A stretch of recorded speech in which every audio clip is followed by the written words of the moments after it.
He performs miracles and seeks no credit.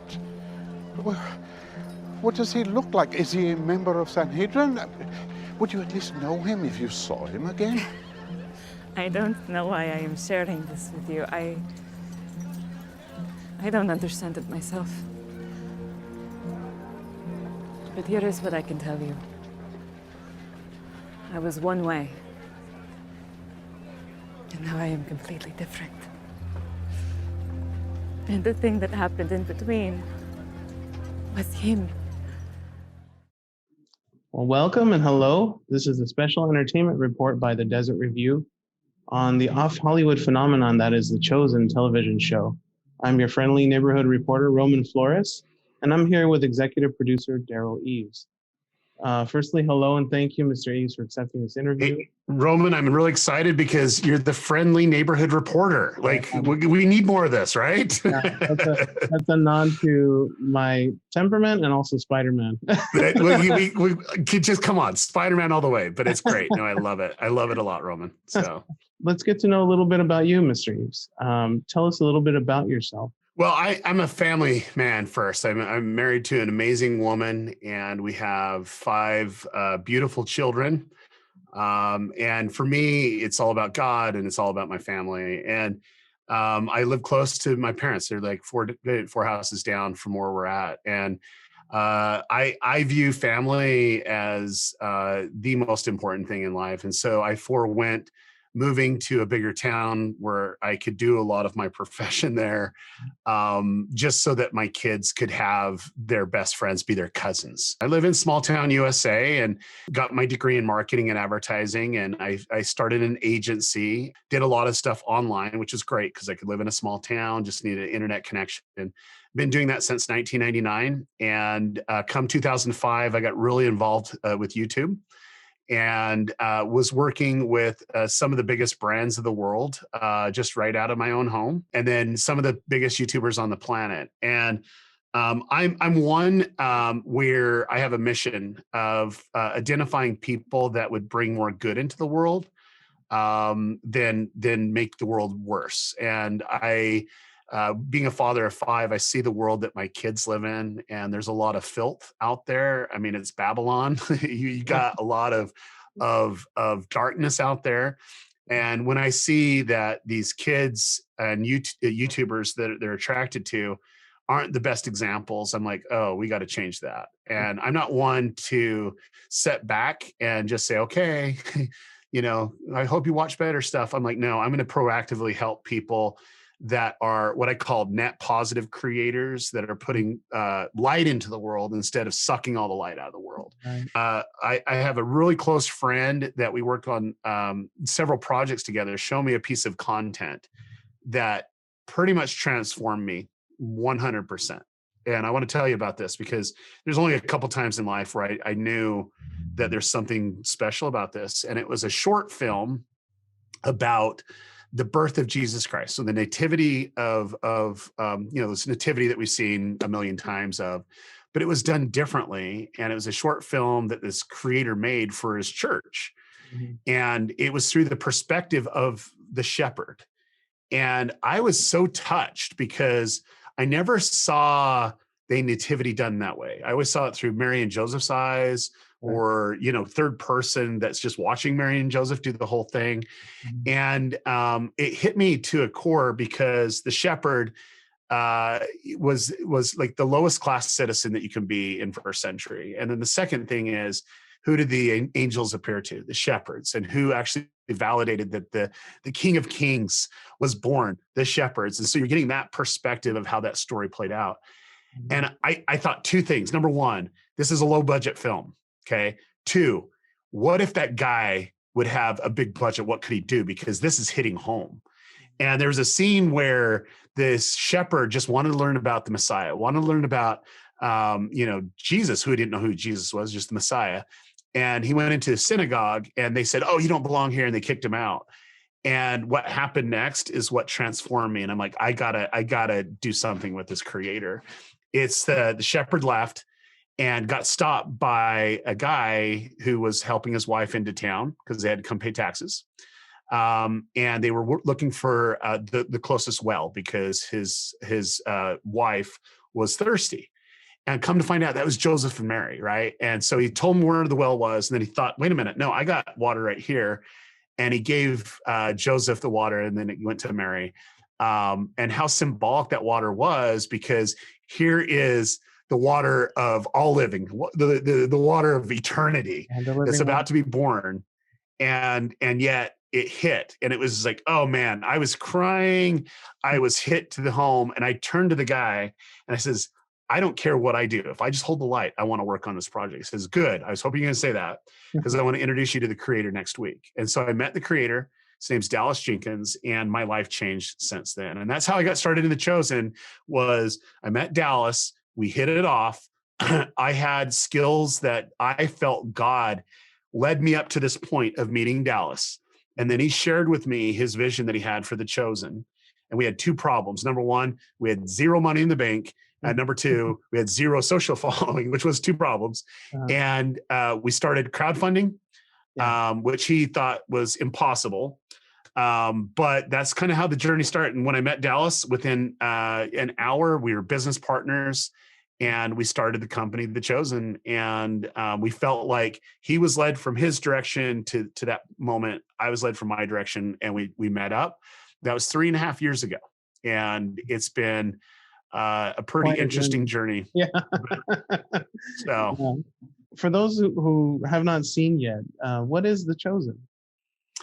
So The Chosen is the first multi-season series, and we can say that because we're in season 2 now, right? About the life of Jesus Christ. But you're seeing his ministry and his life unfold through the eyes of those that he surrounded himself by. So his family, his disciples, those that he ran into, we're seeing the perspective of that. And so that's what The Chosen is. And it's a little different than your average show, Christian media show, because it's like Christian media, either they don't have the budget or they're taking too much of a very strict approach of we can't deviate from anything. And so if it was from the perspective of Jesus the whole time, we couldn't do what we're doing. But it's like perspective of sinners. So it makes it really easy to say, okay, what's plausible? But that's what the show's about. And we felt that the world right now, if there's ever a time ever that the world needs to see an authentic Jesus, it's now. And the approach that we're looking at is, with the show, a lot of people only see the deity side of Jesus. They've never seen the human side. And Jesus was human, and he was a perfect human, mind you. But he had family relationships, and he had human interaction and human engagement. And we're showcasing that. And so our first goal was to get it funded, which led to breaking the all-time crowdfunding record in film and television. We blasted it out of the water, and then it was getting it produced. But now our goal is, now that we have the show, we want a billion people to see an authentic Jesus. We want 1 billion people to see The Chosen, not views. That's easy. We want 1 billion people. I've built audiences for 20 years. And so I knew what the capability that this is because people already know the story. We're just retelling the greatest story ever told, right? And we're taking it from a fresh approach. So I knew it would be big, but I'll be honest with you. I believe because of things that happen in the world, the pandemic, to be very specific, it caused people extra time to watch content. And it sped us up about 3 years. So we're 3 years ahead of where I projected we would be. And so that pretty much tells me I'm not in control of the project. Never have been since day one. But, we give credit where credit's due. That's great. Do you know what the crazy thing was? It was the moment that we gave it away for free. That's when we became profitable. Right. I don't even understand that math. There's no math in the world that can explain that. Right. That's God math right there. It's only the higher power. Yeah, it's like God's pretty much saying, no, we know what's going on. So It was an uphill battle. I'll be honest with you. Dallas and I, we kind of joke that we were on the Manna marketing program, which was we only got what we needed each day, no more, no less. And if we tried to save anything, it just kind of rotted, just like the Manna did. And so we did that until we had opportunities. I think it's just timing that God just knew where we needed to be, and we needed to be at a certain state to be able to receive the abundance. And but he wanted to make sure that we didn't have too much abundance that we would lose sight of who's actually in control of the project. Right. And even to this day, we know that we're not in control, even though that it looks and feels big, but we're still on that Manna marketing program. We're doing it day by day. But yeah, it started. It was just basically sharing our origin story of how we came to be. And then the short film that touched the world, and that got watched, probably 42 million times. And that translated into people wanting to contribute. But we actually got approval with the Securities Exchange Commission to take a public offering. And we decided to do a Reg A offering, which gave us the ability to raise up to $50 million from public money. It was tough, but we were growing our audience, telling our story, creating videos, creating social media. Like we have now 1.8 million followers on Facebook. We have 1.2 million followers on YouTube. And that was all because we started telling the story before we were even shooting about it. Right. And people are part of that journey online. And so I used and leveraged the skills that I learned over 20 years to start growing an audience that would care about the project. And that led to the show coming out. We were hoping, just because of distribution in the sales, that we'd have enough money for season 2. And once again, we realized that wasn't going to work, and we needed to think differently. And to get it out to 1 billion people is complicated, but it's also simple. And so we realized that it needed to be on the phone, because there's places in the world that they might not have electricity in their home, but they actually have a phone and internet. And I was like in Indonesia, and saw a family just sitting and watching, on an Android device movie. And I'm like, okay, that's what we need to do. Jeffrey Harmon at VidAngel had an idea, or I'm sorry, Angel Studios had an idea of what if we actually created a program where people could watch 2 episodes, and they can unlock it quicker by paying for it forward. And then it will open it up for 10 more people. And, but there was still kind of a pay gate on it, or a slow pay gate. And that worked really well, and we were able to get like two episodes of the season raised that way. Then the pandemic hit, and Dallas had this very strong impression that, you know what, let's just eat it in the shorts and just give it away for free for a week and let the world watch it. And it's just so humbling. So we did a live stream on YouTube.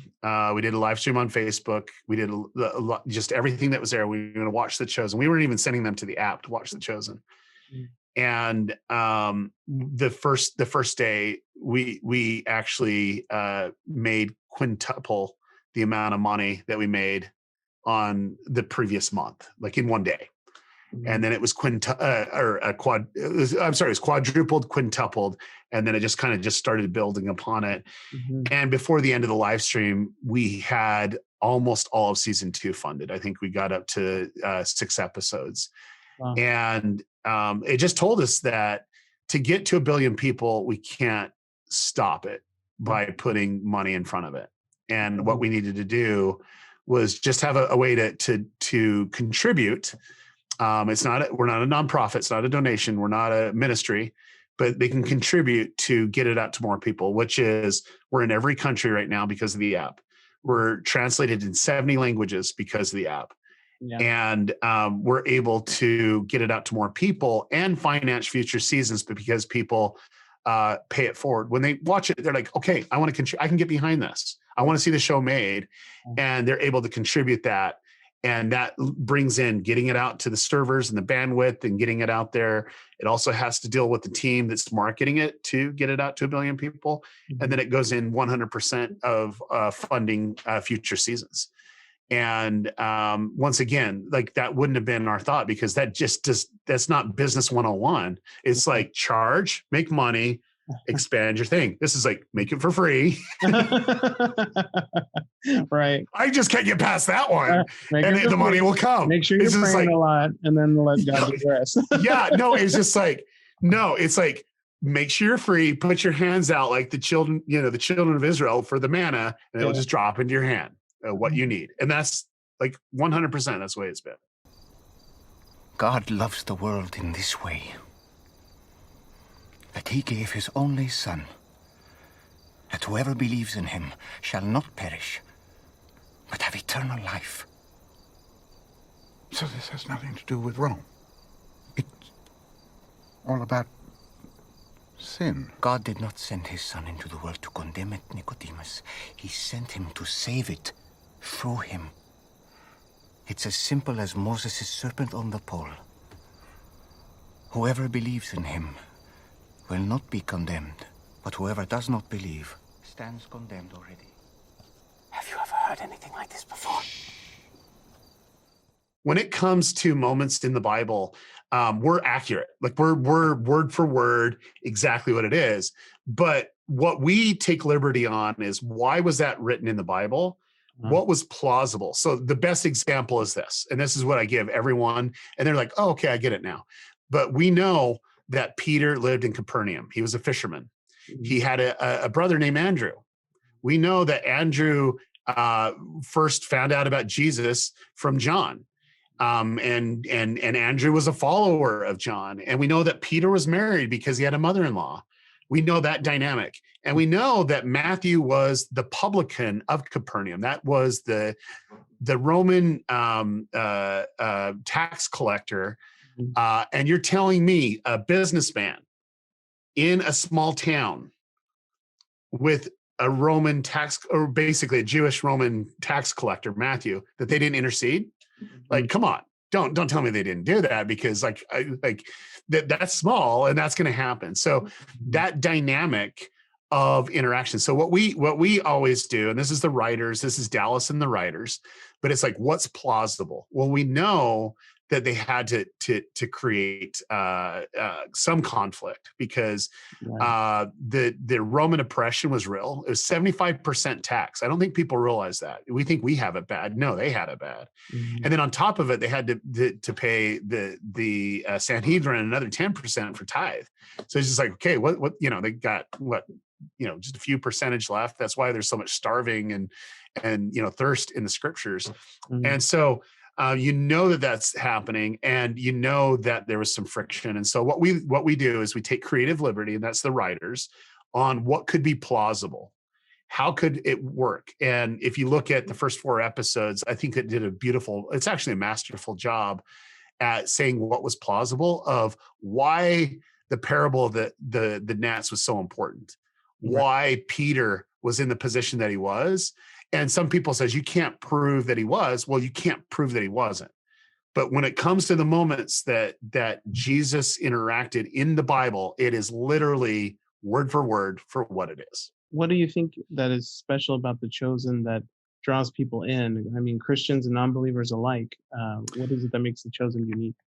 Yeah, so I think that it's showing humanity of its good and it's bad and everything in between, because we can relate to that. We can relate to situational issues because we face those every day, and you're going to self-identify with, I'm like Peter, or, oh, I have a brother-in-law like Matthew and he annoys the crap out of me, or no, I feel bad for Matthew because he's like my brother-in-law. You kind of have those type of situations. And then two, we're all on different journeys and we're all on different paths, and you can kind of relate to where they're at in their journey to where we're at today.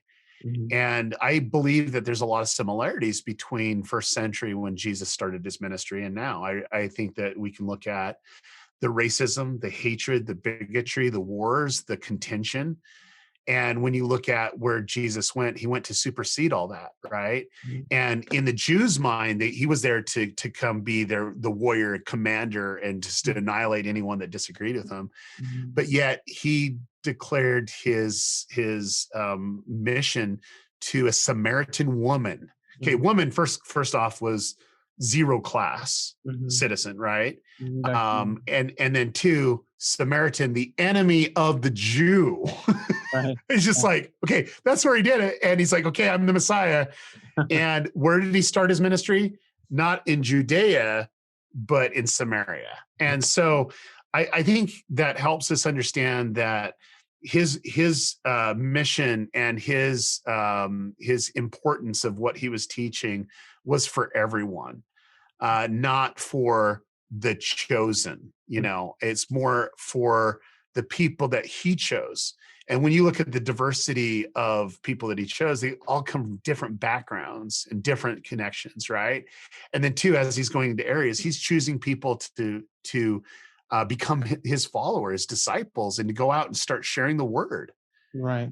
Like you see what he did in first century, and we just kind of view the show as that. And if we could just kind of find the humanity of how it'd be as a human to see Jesus and see his ministry and be impacted by it, either good, bad, or everything in between, then if we showcase that, then I think that's going to connect with humans for sure. My biggest compliment that we get for the show, and it's not just me, it's the whole team, it's like, that's not in the Bible. And we're like, you sure? And then they come back and they're like, that's in the Bible. Like, that's the biggest compliment ever. It's like the Bible's the Bible. And like, if this will lead curiosity to the Bible, then we won. That's all it is. Yeah. Like this is not a replacement of the Bible. Like there's no, like, it's just, we're nothing. The Bible's everything. But if it's like, oh, was Matthew really, like, did he have OCD and was all that other stuff? Well, go read the first part of Matthew. It's the genealogy. Who does that? Like, seriously, right. Come on, you know? Yeah.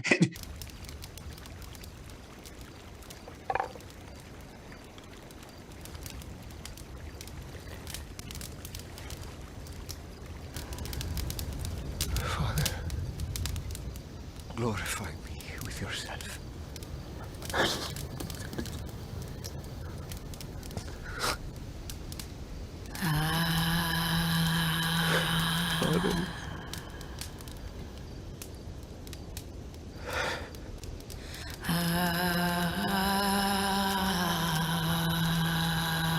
Speak through me.